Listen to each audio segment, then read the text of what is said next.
હું આપણા મહેમાન શ્રી જીતુભાઈ મહેતાને વિનંતી કરીશ કે સંબોધન કરશે.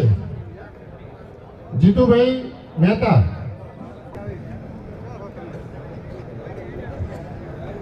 મહેશભાઈ દવે જસપાલ લેશે.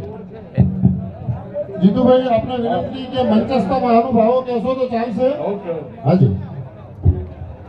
આપણા લોકલાડીલા ઉમેદવાર આ જિલ્લાનું પ્રથમ હરોળનું નેતૃત્વ અને આપ સૌ જિલ્લાના પધારેલા કાર્ય ભારતીય જનતા પાર્ટીના પ્રવેશ માટે થઈને આવવાનું થયું. મિત્ર જયંતિભાઈ કવાડિયાએ આજે જ્યારે કૂદકે ને ભૂસકે આગે વધી રહી છે અને ઉત્તર ગુજરાતના પણોતા પુત્ર જ્યારે નરેન્દ્રભાઈ મોદી દેશનું આજે ત્રીજી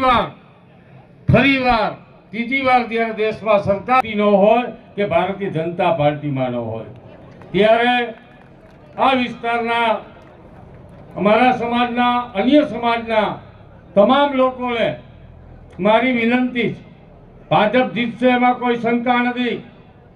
આ વિસ્તારની અંદર લીડીનો વધારો થાય અને ગુજરાતના લોકપ્રિય પ્રદેશ પ્રમુખ અને મુખ્યમંત્રીની જે નેમ છે દરેક લોકસભા આપણે 5 લાખથી વધારે મતોથી ઉપર મારી સાથે અમારા ઉત્તર ગુજરાતના વિદ્વાન શાસ્ત્રી આદરણીય પરેશભાઈ શાસ્ત્રી પણ સાથે છે અને આદરણીય પરેશભાઈ શાસ્ત્રીએ પણ આ રાષ્ટ્ર વિચારધારામાં હિન્દુત્વની વિચારધારામાં જોડાવા માટે જે અમીરામને હું આભાર માનું છું.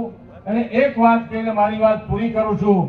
એક નરેન્દ્ર વિવેકાનંદજી હતા, એમની ઈચ્છા હતી, એમને જે આહવાન કર્યું હતું, એમને જે એ હિન્દુત્વની સદી હશે, 21મી સદી એ ભારતીયની સદી હશે. ને આજે એક વાત અને એ જ વસ્તુ નરેન્દ્રભાઈ મોદીનું નામ પણ નરેન્દ્ર મોદી છે અને આજે 21મી સદી એ ભારતીયની સદી છે. હિન્દુત્વ